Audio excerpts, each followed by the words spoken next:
Hello and welcome, and in today's video I'm showing you the top 10 most fantastic art tames. So without further ado, let's just get straight into it. So in number 10 I wanted to put the Rhinognatha, as I find this really does add a lot to the game that is Ark Survival Evolved, from the fact that it can pick up just such a wealth of creatures to its general travelling abilities. Also, considering it spawns on the island, it is accessible to pretty much everyone out there apart from mobile players, and I'm sorry, your version of Ark is a little bit depressing in my opinion from the creature side of things. But to console players out there, and just to PC players of course, the Rhinognatha is a creature which you'll find, a lot of people are using these days. They are just so useful for general travel and travelling around with creatures too, and the fact that they can deal a heck of a lot of damage really does emphasize these creatures as being great ones, and they really are fantastic. They add a lot to the game and they're very deserving of this spot on the list. Coming in next we have got the Reaper, and this might just be nostalgia playing on me here, but I always think of this as a sort of a higher creature in regards to just such a fantastic creature than the Rhinognatha. I find it blends into its map much more effectively, and it really did innovate for the time. Considering also the Rhinognatha's tame method wouldn't have happened without the Reaper being there in the first place, as it pretty much just is a rehashing. This really does need to be here as well, as this has inspired further creatures along the way, and the Rhinognatha simply hasn't. And I know it hasn't had a lot of time for just further creature development to come from it, as this is a 2017 creature after all, and that's a 2023 creature as far as I'm aware. I don't think it came out this year, I think it was last year, and that's my brain deceives me. But yeah, I just feel like this has done a lot more for the art game, and I kind of prefer it as a creature. Its aesthetics are nicer.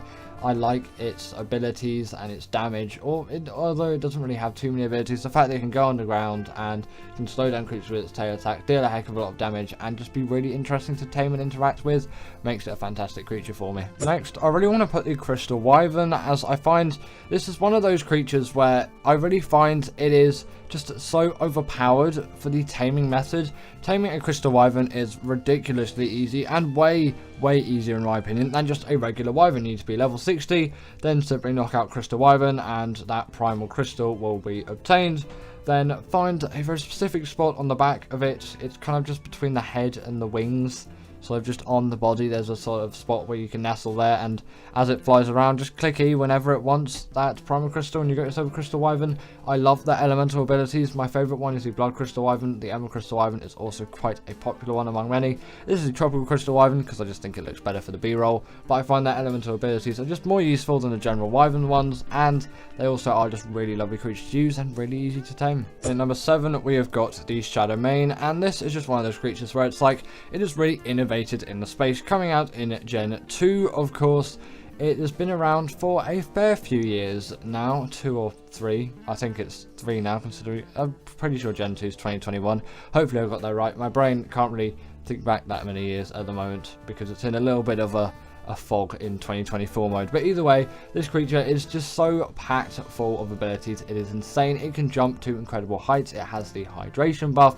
It has the pack buff. It can go invisible when there's the presence of both the male and the female, and they also do really work very well in the water. Again, that hydration buff is playing a huge part in that, but they are just great swimmers too, which can't be said about some other creatures which you'll find on the list. They really are versatile in terms of all things mobility. They are great damage dealing mounts and great for bosses, and great innovators in the small carnivore space. Coming up next we have got the Argentavis, and it really does need to be here for me. The RG has been around ever since the beginning, and it's gone through obviously some TLC with a better model upgrade, and I think some new abilities added. Actually, I know some new abilities added, and it really does just carry in terms of a flyer. While not the fastest out there, it has 50% weight reduction on things like metal, crystal and obsidian, with the added bonus of its saddle acting as a portable smithy, which can't be said about quite a lot of other creatures just in the game. The Castivoides is a good example of another creature utilising this.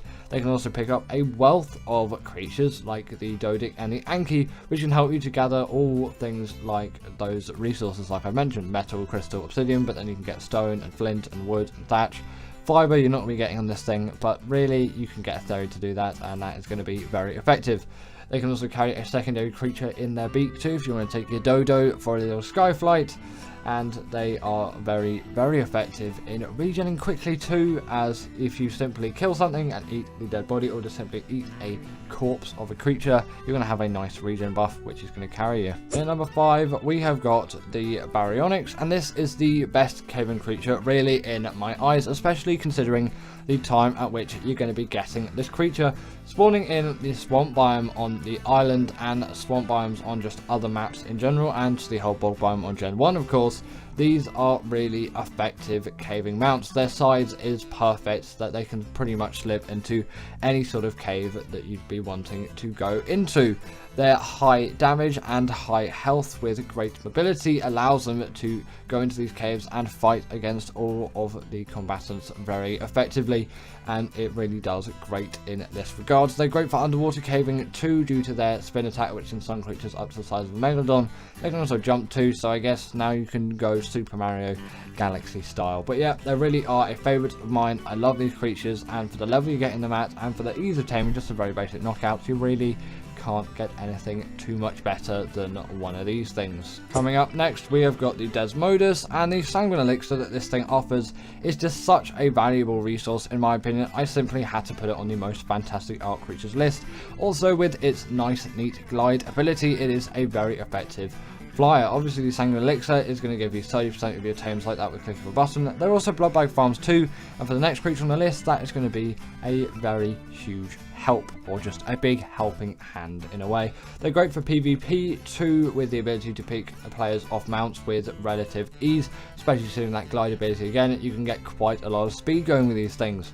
On top of that, they can grapple onto any kind of wall or vertical surface, or even ceilings like the Taffy Jar, which you'll find on Ark as well, although this is the fast period creature. The tame method is the same as the next creature on the list, I'll talk about it then. But yeah, really fantastic creature, spawns on Fjorda, and it is definitely innovated in the space. And in number 3, like you could probably guess, we've got the Blood Stalker. This is my all-time favourite, just general travelling mount really. The next creature on the list is, it just has got a slight edge, but for underwater travel this is really my go-to, and for general travel as well. I really do like it, although the other creature just slightly surpasses it.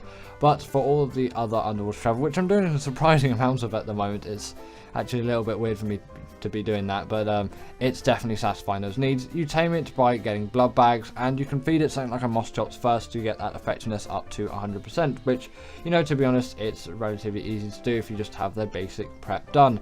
With Desmodus as well, you can farm those blood bags and get a blood stalker easily. The reason why they're so good at underwater travel is they're very fast and just generally mobile in a given underwater environment, and you can easily take them out of the water too, and you're essentially just like Spider-Man. They can glide along the top of the water too, and you can see the aggros of all the creatures. In a low visibility environment like the ocean, that is really, really useful in my opinion. Let's get on to the next creature on the list then, shall we? Coming in at number 2, we have got the Mwing, and this really is the epitome of just general travelling mounts. You really can't get much better than this thing, especially in terms of the level you're getting this thing at. Its saddle was unlocked at level 18, but I usually get it in my mid-20s because some trank arrows are something which I use, because I just go for the highest level one I can find first, get a couple of signs, and then just trank it out. So that's how, again, unlocked to level 18. You can craft it, it's ridiculously cheap, and then you've got a really high level one straight off the bat. You don't need to sort of stagger it in a way, just because of how easy they are to trap and actually tame.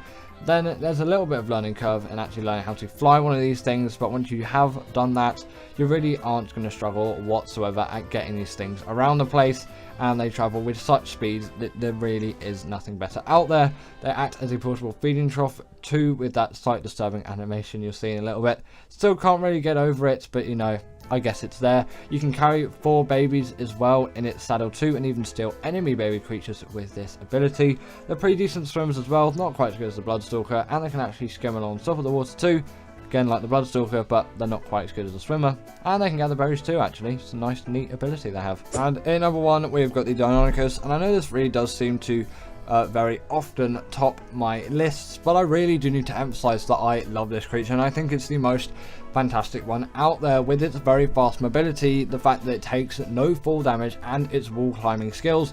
It is great in the aspect of mobility. Not a great swimmer, but you know, for everything else, this does all of the job that I need it to do, apart from flying, but you know, hey ho. They deal bleed damage to bosses, which only it does, and if you've got the pack buff on top of this as well, you can do some serious damage, and especially considering, again, you can do this to bosses, you can shred through them with absolute ease and have no worries or issues with them. It is just such a great creature for defeating bosses. I really can't emphasize enough how good it is for that job, and if you get some health mutations, you can do some of the longer ones as well. Again, when you're traveling, they take no fall damage, which is just such a nice, neat thing. It's small, but it really does add a lot of fluidity into your travel, as you don't have to worry about quickly dismounting before you hit the ground, because you realize you've jumped off something a bit too high and you don't really want to be taking any fall damage, because the reality is you're taking no fall damage when you're on one of these things. So if you haven't already, definitely consider one of these things. They're very easy to tame, in my opinion. Still the eggs from the Chalk Cliffs biome, and then raise it as your own, of course. Choose whichever level you really want to go for. At the start, you can kind of go for a mid-range level or a high-range level. It doesn't really matter. Just get one and you're going to love these things, trust me. And give it up for our patrons, Ekaterina Puchkova and Karina Thorne, Dominic Maciejewski, sorry about that name, and everyone else that's on this list. All the people I've mentioned are paid members, and if you feel like that's something you want a shout out at the end of the video, go join the Patreon or become a paid YouTube member.